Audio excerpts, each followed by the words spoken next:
What is going on, everybody? Welcome back yet again to the Purple and Gold podcast here for another mock draft video. Now, as I am spinning this wheel, I don't know who the mock draft is going to be on yet, but you guys already know. So I'm going to spin this and find out who am I doing a mock draft on today. This is my fourth one. The Detroit Lions. Are they a rival with the Minnesota Vikings? I guess you can consider it one, but it's not a very even one as of late. The Minnesota Vikings have dominated that. Hopefully, I didn't jinx that for this season. But yeah, so first we're gonna do what we normally do.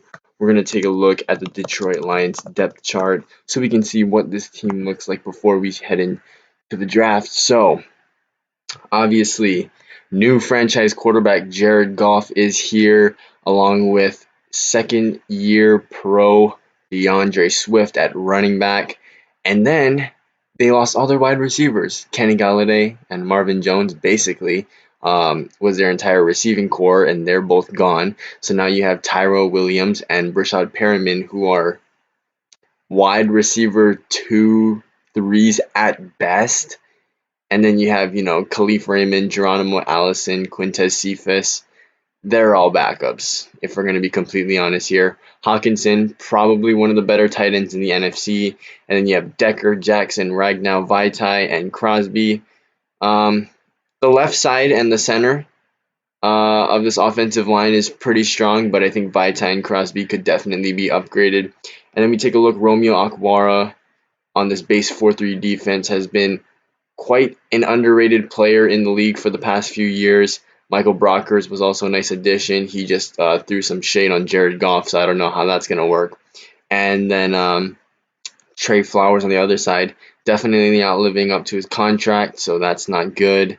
And then we have Reeves Maben, Jelani Tavai, shout out to the UH guys, and Jamie Collins Sr. Now, if we're being completely honest here, this linebacking group is not very good.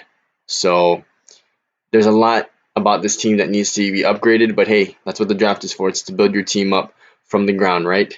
And then you have Quinton Dunbar, who was a recent signing, the first round pick from last year, Jeff Okuda. One of my favorite players in the NFL, Corn Elder. And then we have Will Harris and then Tracy Walker. So, yeah, looking at this team, not very good. Not very good, but if we can make the right selections in the first three rounds, that will be the start of maybe something great in Detroit. Probably not. They haven't been good for the last, actually, since their franchise was born. So here we go. Let's start it off here in the first round. Do we go normal? Yeah, no, we'll go fast because we're not going to be doing any trade ups. So we are here at pick 7. So let's just see. Whoa! Jalen Phillips just went at number 6, guys. That is a shocker. I've never seen that before. And also, pretty soon I'm going to be moving over to the PFF mock draft simulator. We're going to try that one out for a little bit. But yeah, I'm pretty comfortable here using the draft network. And wow, wow, wow, wow. What do we do here? See, we know that Jared Goff is not the franchise guy. And wow, Justin Fields is just sitting there at number 7. And so is Jamar Chase. I'm going to take Justin Fields. And for whatever reason, he keeps slipping on everyone's big boards and he's slipping down in everyone's quarterback rankings. And I don't like the disrespect on Justin Fields because I think he can be great. What I like about Justin Fields is the things that he's not very good at can be fixed. It is coachable. And that's what I like about Justin Fields. I think he has a little bit more potential than these other guys. Let's go Justin Fields, man. He is going to be the franchise quarterback of the Detroit Lions if, for whatever happens, the board falls this way. And we saw the first 5 picks pretty reasonable, and I don't see Justin Fields going to the Dolphins. So could Justin Fields be a Detroit Lion in real life? It is highly possible. Okay, so now we are here at the 41st pick in the second round. Ooh, wow! Okay, see, this is stunning that Caleb Farley has, dropped this much in this mock draft. I know that there's a lot of injury concerns because of his back injury. that he suffered later on in the season. But wow, a lot of intriguing options here. Obviously, Quinton Dunbar is not the greatest cornerback 2 option. Wow, but then you have guys like Nick Bolton who are still here.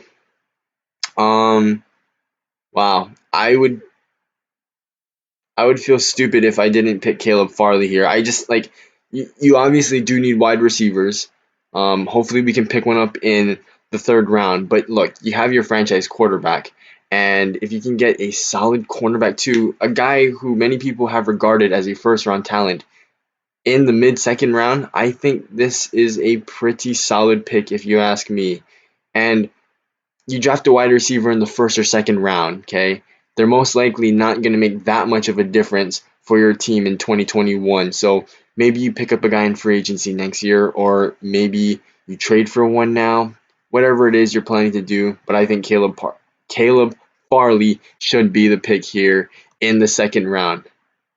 And it fills a need. I mean, there's a lot of needs on this team, and when you're a rebuilding team, I think taking the best player available is a fantastic strategy to go with because every hole needs to be filled some way. And this way we choose to go with Caleb Farley. Okay, now we are here, and I believe this is our last pick. We are in the third round here. So, do we go with a wide receiver here? Like I mentioned, quite possibly. We have Amon-Ra St. Brown, um, Tylan Wallace also. I think he might be better than St. Brown. I don't know. St. Brown didn't really surprise me at all in any way during his pro day. And, ooh, interesting. I feel like Lions fans would be upset if I didn't pick a wide receiver here. There's Milton Williams. I'm not really a fan of him, if I'm being completely honest with you. Even Tommy Togai. Richie Grant would be an interesting pick. Well, let's take a look at the safeties here. I mean, you got Will Harris and Tracy Walker. Those aren't great players at their positions, but they aren't horrible either. They can definitely start. I'm going to give him Tylan Wallace from Oklahoma State as the third pick, and hopefully he can be the star wide receiver of the team because, I mean, Tyrell Williams can't even stay on the field, and Brashad Perriman had one breakout season. What was it with the Buccaneers, I think? Something like that, but I don't think you can count on either of those guys. Oh, wait, we have another third round pick, and this could possibly be a compensatory pick. And, ooh, wow. Michael Carter and Trey Sermon are still on the board. Ooh. Very, very interesting. Kyle Trask is here too. Can you imagine? We have Kyle Trask and Justin Fields battle out for the future of the franchise. Let's see. Who else do we have here? I like Adarius Washington from TCU. Him and Trevon Moehrig should be pretty good in the league. Maybe Aleem McNeil. Is it a little too early for him? Possibly. We'll look at the running backs. DeAndre Swift, Jamal Williams, Kerryon Johnson. That's a pretty strong, I'd say B graded running back group right there. I think I'm going to get Aleem McNeil because we take a look at this team, right? You have Nick Williams there at the nose tackle position, and you also have Deshaun Hand. So I think that this would be a pretty good depth pick, if anything, right? I mean, most of the time, these guys that you're drafting in the third round and beyond might not be starting, but if they get the opportunity, these are the guys that step up and make the most of it. And I think Aleem McNeil would actually be a fantastic pick here late in the third round. So we're going to take him out of NC State, and he will pair up with Deshaun Hand and Michael Brockers fairly well. All right, so to conclude everything that just happened, Justin Fields will be the franchise quarterback of the Detroit Lions. Then after that, Caleb Farley, because of his back injury, slips all the way into the second round. What a surprising pick that was. Then we get Tylan Wallace. Maybe he's wide receiver 3 in this first year in the NFL, but definitely some wide receiver help nonetheless. And then we get Aleem McNeil to end the third round with our compensatory pick, I believe. I could be wrong, but either way, it's a third round pick, and you get a solid player from NC State. So, yeah, this has been a Detroit Lions mock draft. If you like what you see, don't forget to subscribe and stay tuned for more mock draft videos just like this one.